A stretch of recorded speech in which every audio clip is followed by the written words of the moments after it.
The tiny alien child sat alone inside a clear glass room, floating in the center of a silent space station.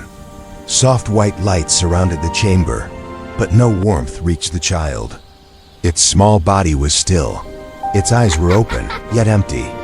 It did not cry. It did not move. It did not smile. For 3 long months, the galaxy watched the child. The child had been found inside a broken escape pod near a dead star. No other survivors were found. No weapons, no message. Only the child. Alive but silent. Many alien races came to study it. Scientists scanned its body. Doctors tested its mind. Soldiers guarded the room day and night. Nothing worked. The child showed no fear, no pain. Some aliens whispered that the child was cursed. Others believed it was a living weapon, waiting to wake up. A few said it was already dead inside. The Galactic Council argued for weeks. No one wanted responsibility. No one wanted risk. In the end, the child was sent to a small human station at the edge of known space. Not because humans were trusted, but because they were considered unimportant. If something went wrong, the loss would be acceptable. The human station was quiet and old. It was used for repairs and storage. No great leaders lived there. No powerful ships docked there. Inside that station, cameras watched the child every second. Still, nothing changed. Until one ordinary day, a human named Elias was walking through the lower level of the station. He was not a soldier. He was not a scientist. He cleaned floors, fixed broken panels, and carried tools. He had worked on the station for years, mostly unseen. That day, he was late for his meal. He carried a small food pack in his hand and walked past the observation hall without looking inside. Then he stopped, not because he heard a sound, not because someone called him. He stopped because he felt something. Slowly, Elias turned his head toward the glass chamber. Inside, the tiny alien child moved for the first time. Its head turned. Its empty eyes locked onto Elias. Every sensor on the station reacted at once. Heart rate spikes, brain activity rising, energy levels changing. Red lights flashed in the control room. Scientists rushed to their screens. What is happening? One asked. No one touched it, another said. No sound, no signal. Elias stood frozen. He did not know what to do. He slowly raised his hand, not to touch the glass, but to show he meant no harm. The child stared at him. Then something impossible happened. The corners of the child's mouth lifted. It was small, weak, almost unsure, but it was a smile. The control room fell into silence. That's not possible, an alien scientist whispered. It has no emotional response. The smile stayed. Elias felt his chest tighten. He did not understand why, but his eyes filled with tears. He sat down on the floor near the glass and opened his food pack. He ate slowly, quietly, like he always did. The child moved closer to the glass. The smile grew. Alarms screamed across the station, because that smile should not exist. The child's species records were finally unlocked. The warning inside them was clear. If the child bonds, containment will fail. Security forces rushed toward the chamber. Orders were shouted. Weapons were armed. But Elias stayed where he was. The child pressed its tiny hand against the glass. And for the first time since it was found, it made a sound. A soft, broken sound, almost like a breath. The galaxy had just witnessed something it feared most. The tiny alien had chosen a human. And no one yet knew what that choice would cost them all. The station did not sleep that night. After the smile, nothing was normal anymore. Screens stayed bright. Alarms stayed ready. Scientists argued in low voices, afraid the child might hear them somehow. Guards stood outside the glass chamber with shaking hands. Inside the chamber, the tiny alien sat close to the glass. Its eyes followed only one thing, the human. Elias had been told to leave the area. Security orders were clear. He was just a worker. He was not trained. He was not important. But the moment Elias stepped back, the child's smile faded. Its small body pulled away from the glass. Its breathing changed. Energy readings spiked again. "Stop him," a scientist said quickly. "Bring the human back." Elias was confused when guards gently guided him to a chair near the chamber. He kept his hands visible. He kept his voice low. He did not ask questions. He only sat. The moment he did, the readings dropped. The child moved closer again. It sat on the floor, legs folded, copying how Elias sat. Its head tilted slightly, as if trying to understand him. The empty fear in its eyes was gone. Something else had taken its place. Curiosity. The control room watched in disbelief. "It's mirroring him," one alien doctor said. "That behavior should be impossible. They tested it." Another human entered the room. The child froze. Its body stiffened. Its eyes hardened. The energy readings rose again. When that human left and Elias remained, the child relaxed. Only one human. Only him. The Galactic Council was contacted immediately. Large faces appeared on the main screen, their expressions dark and uneasy. "This is unacceptable," one council member said. "Remove the human." A human officer replied calmly, "Every time we do, the child reacts badly. Humans are emotional," another alien said. "That makes them unstable or safe," the human officer answered. The council did not like that answer. They ordered a deep scan of Elias. Every part of his life was opened. His childhood, his work history, his medical records, his thoughts, as much as scans could read. They found nothing special. No military training, no high intelligence rating, no hidden power. He was ordinary. That made it worse. Inside the chamber, the child lifted one small hand and pressed it to the glass again. Elias did the same, his palm resting against the cold surface. A soft glow appeared between them.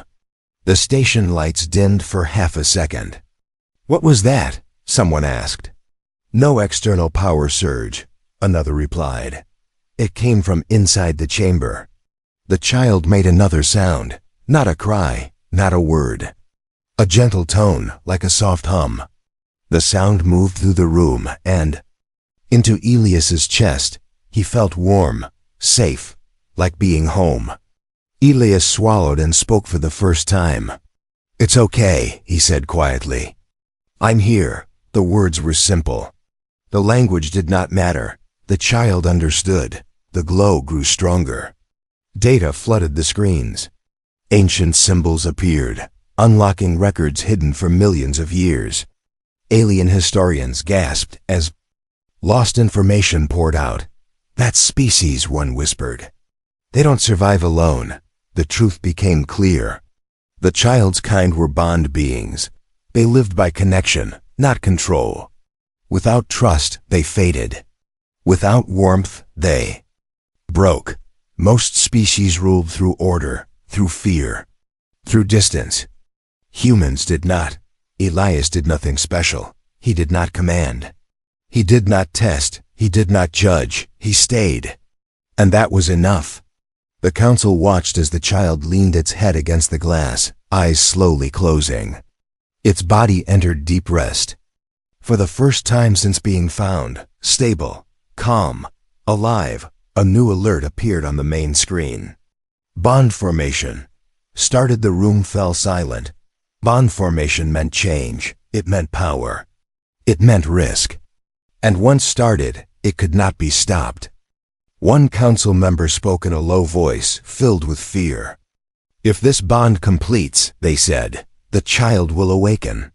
No one answered, because everyone was looking at Elias, the most ordinary human on the station, and the only one the tiny alien trusted.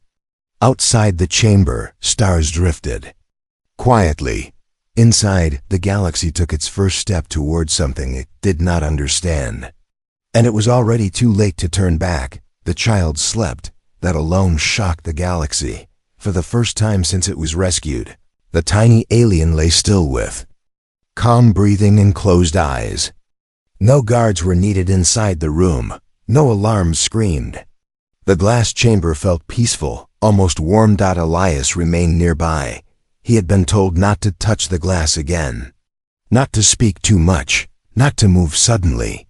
He followed every rule, even though no one could explain the rules clearly anymore. Every few minutes, the child's eyes opened just enough to check one thing. Was the human still there?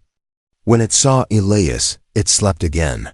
The control room watched in silence. Data streams rolled across the screens, faster than any system could fully read. Symbols kept appearing, then rewriting themselves. Ancient codes unlocked by the bond continued. To open.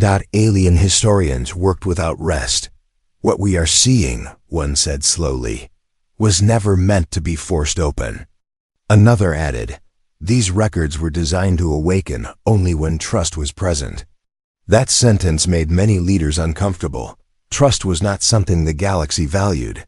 The Galactic Council ordered a full translation. No delays, no debate. The risk was too high. As the data cleared, the truth finally appeared. The child was not a survivor. It was a key. Its species did not build machines. They built connections. They were born with minds that could sense fear, warmth, and intent.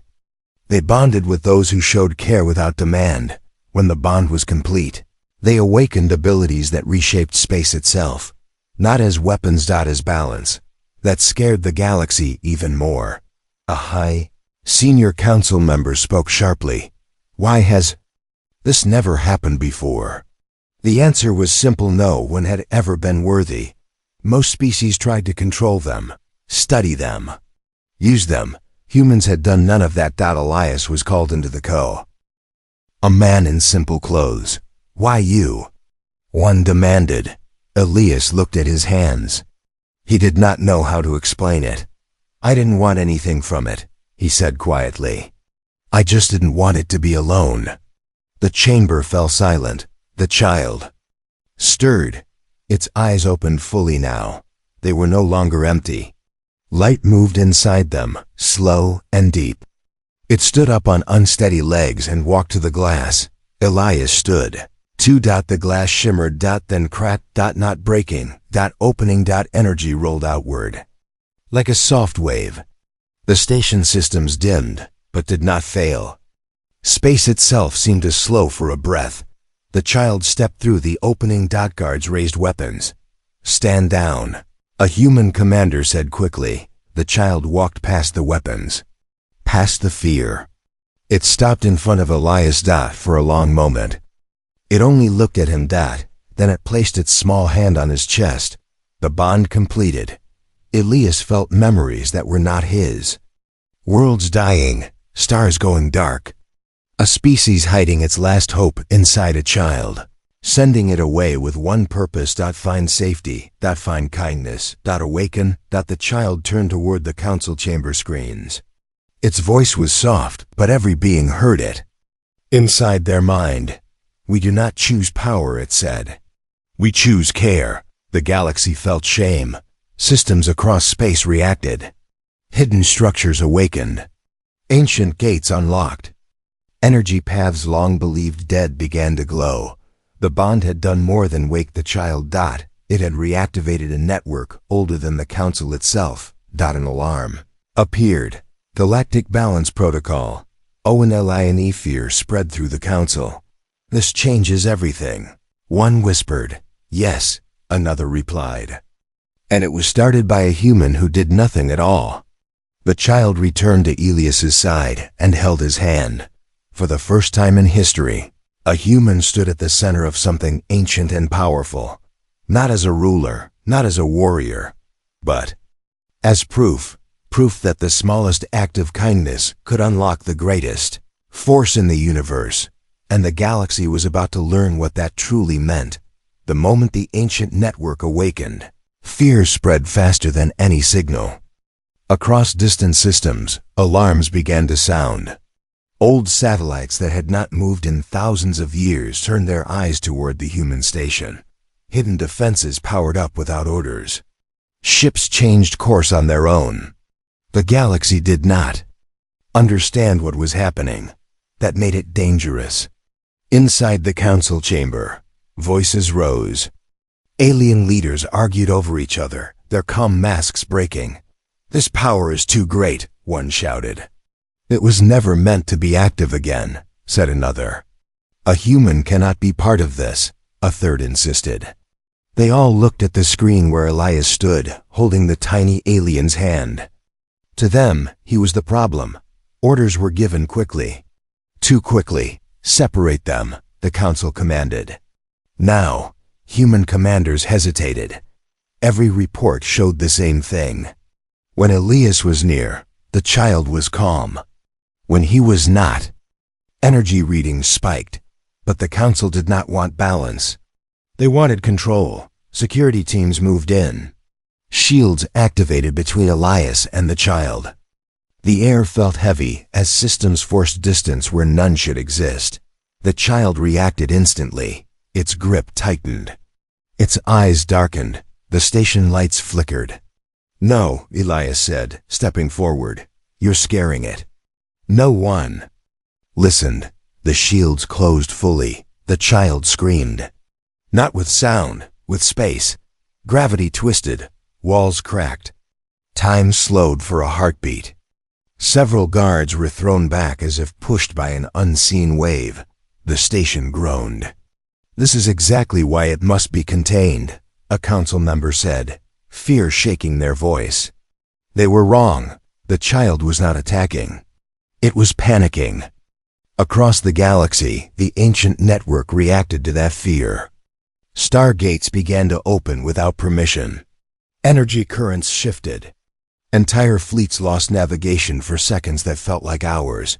The balance system was not a weapon, it was a response. Elias was forced to the floor as a stung field held him. Down, he struggled not against the guards, but against the idea that they were hurting the child. "Please," he shouted. "Stop, you're making it worse." The child pressed both hands against the shield, eyes locked on Elias. Cracks spread. Across the barrier, glowing with light. "If that shield breaks," a scientist warned, "the station will not survive." The council froze. They had created a problem they could not command. A human leader stepped forward on the main screen. "You are treating fear with force," she said calmly. "That is why you are failing." Silence followed. She continued, "This bond cannot be broken without damage. Not to us, to the galaxy." The council argued again, but weaker now. The data was clear. The child's species was not meant to be isolated. The bond was not optional. Reluctantly, the order was given. Lower the shields. One by one, the barriers faded. Elias pushed himself up and ran forward. The moment he crossed the distance, the chaos stopped. The child collapsed into his arms, shaking. Elias held it gently, whispering soft words it did not need to understand. The station stabilized. Across space, the network calmed. Gates paused. Systems returned to normal. The galaxy had just learned a painful lesson. Force did not work here. The child lifted its head and looked at the council screens again. This time, its voice was clearer, stronger. "You fear what you cannot control," it said, "but fear breaks balance." The words echoed inside every mind. One council member asked quietly, "What do you want?" The child looked at Elias. Then back at them. "To stay," it said, "to grow, to be safe." "And the human?" another asked. The child's answer was simple. "He stays too." That answer shook the council more than any energy wave. Because it meant something. Permanent. The galaxy could no longer treat humans as small or replaceable. They were now part of the balance. Ships outside the station powered down their weapons. Orders were changed. The panic slowly faded, replaced by something unfamiliar: respect. Elias sat on the floor, the tiny alien resting against him. He looked tired, confused, and very human. And somewhere deep in space, ancient systems adjusted themselves around that truth. The galaxy had tried to take control. Instead, it had learned who truly held it. And this was only the beginning. Calm did not last. The galaxy rarely accepted change without trying to reshape it first. Within hours, fleets gathered near the human station. Not in attack formation, but close enough to be a threat. Their presence was a message. The council was watching, waiting. Inside the station, emergency meetings filled every hall. Human leaders connected from Earth and distant colonies. Faces appeared on screens, serious and tired. "This child is now the center of galactic balance," one leader said. "They will not stop trying to control it." Another asked the question no one wanted to answer. "Are we willing to protect it?" The answer came slowly, but clearly. Yes, not because of power, because it was right. The child sat quietly beside Elias, drawing simple shapes on the floor with a glowing finger. Wherever it touched, the metal softened, then returned to normal. It laughed softly, a sound still new to it. Elias watched with a small smile. He did not think of himself as a hero. He only knew that leaving the child alone again felt wrong. Council message arrived. The child must be transferred to neutral control, it demanded. Human custody is unacceptable. Human leaders refused. They did not shout. They did not threaten. They simply said no. That refusal shocked the galaxy. Humans were known to argue, to fight, to surrender when pressure grew too strong. This time, they did not move. "We will not hand over a child," the human spokesperson said calmly. "Not to fear, not to control." The council warned them. Sanctions, isolation, loss of trade. Humans accepted the risk. Across human space, ships moved not to attack, but to defend. Medical vessels, supply ships, civilian transports. They formed a living shield around the station. Other species watched closely. The child felt the shift. It stood and walked to a window, looking out at the stars filled with human ships. It pressed a hand to the glass, eyes wide. "They came," it said softly. "Yes," Elias replied. "They did." The child closed its eyes. The ancient network responded. Not with force, with connection. Across nearby systems, alien ships felt something strange, a warmth, a sense of safety, a memory of kindness they could not explain. The network showed them moments. Humans sharing food, humans protecting the weak, humans standing between danger and those who could not defend themselves. Message was clear. This was not aggression. This was care. Some alien captains lowered their weapons. Others turned away, unsure of what they felt. The council panicked again. "This influence is unacceptable," they said. "It is emotional manipulation." The child opened its eyes. "No," it replied. "It is truth." The bond had grown stronger. The child's voice now carried weight. Its presence shifted the air itself. "If you take me," it continued, "the balance will break. If you hurt him," it looked at Elias, "the network will answer." That was not a threat. It was a fact. The council fell silent. They had lost control. Not to humans, to their own fear. A new vote was called. Long, difficult, uncomfortable. At the end, the result appeared. Human protective custody. AP Parov. The galaxy had never allowed this before. Child that could shape balance would grow among humans. The fleets withdrew. Trade slowly resumed, but nothing felt the same. Elias sat with the child. As the station lights returned to normal, the child leaned against him, tired but content. "You stayed," it said. "Yes," Elias answered. The child smiled again. Not small this time. Not unsure. The smile was strong.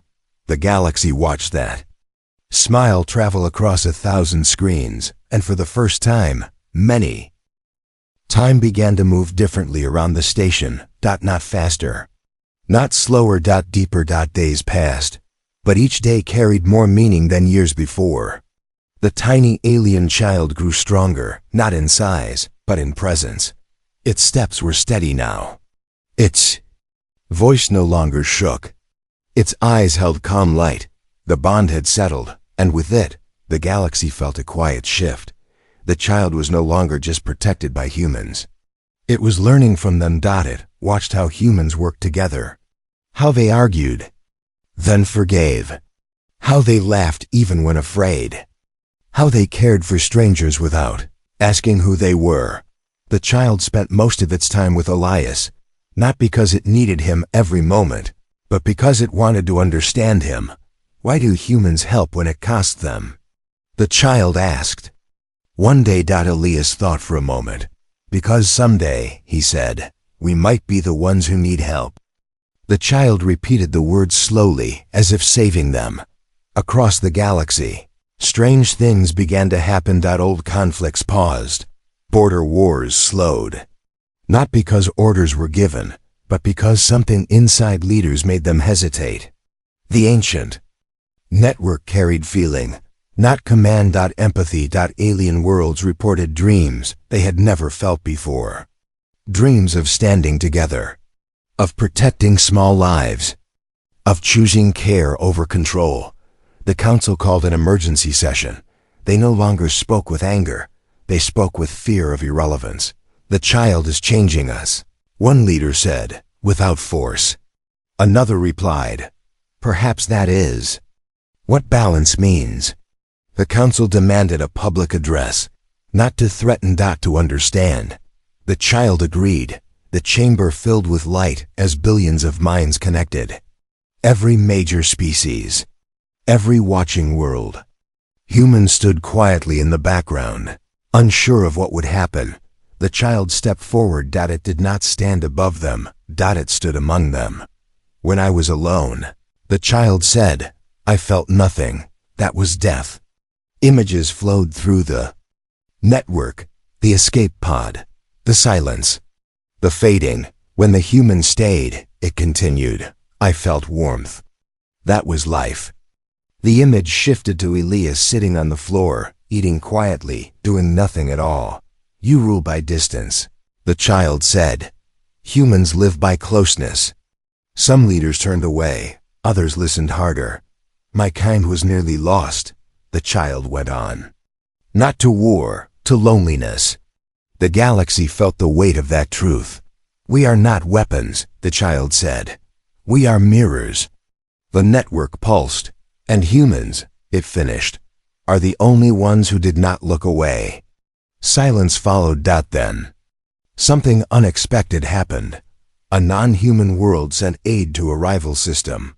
A long-standing enemy lowered its shields. A council member removed their rank symbol and bowed. Not to the child, to humanity. Elias stood frozen. He did not feel worthy of this moment. He was still the same man. He still cleaned halls and fixed broken doors. The child sensed his doubt. You showed me, it said gently, what the galaxy forgot. The council made a final request. Stay, they asked. Guide us. The child looked at Elias. Then at the humans behind him, then back at the stars. I will not rule, it said. I will remind. A new role was created that day. Guardian of balance. Not placed in a palace, placed among humans, because humans had shown what balance looked like when no one was watching.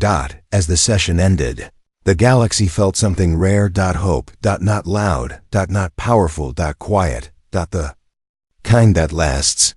Elias and the child walked together through the station halls. The lights seemed warmer now. The walls felt less cold. The child stopped and smiled up at him. Thank you for staying, it said. Elias smiled back. Thank you for trusting me. Outside, stars burned bright, and the galaxy at last began to learn from humanity. Not how to conquer, but how to care. Years passed, not in peace, but in balance. The galaxy did not suddenly become perfect. Conflict still happened. Fear still existed. Old wounds did not vanish overnight. But something had changed at the center of it all. Humans were no longer ignored. They were watched. And slowly, they were understood. The tiny alien child was no longer tiny. It had grown taller, stronger, its light steady and calm. It still stayed close to humans, still lived among them, still learned their ways. It never sat on a throne. It never commanded fleets. It walked, it listened, it reminded. The ancient network remained active, but quiet. It no longer reacted with shock or panic. It moved gently, adjusting balance when fear grew too large. Many worlds felt its presence like a soft hand on their shoulder, and at the heart of it always was humanity. Elias grew older. He never left the station. He was offered positions, titles, honors. He refused them all. He fixed machines, cleaned halls, and told stories to new children who came to learn. To most of the galaxy, he was a symbol. To himself, he was just a man who had stayed. One day, a new crisis appeared. A distant species faced extinction after their star began to fail. Panic spread, leaders argued. Some demanded control of the ancient network to save themselves first. The council turned to the Guardian. The now-grown alien looked at the reports, then at the humans. Send help, it said. But it will cost you resources, a council member warned. They offer nothing in return, the Guardian smiled. So did I. Humans moved first. Medical ships, shelter stations, evacuation plans. They shared air, water, and space without asking for ownership.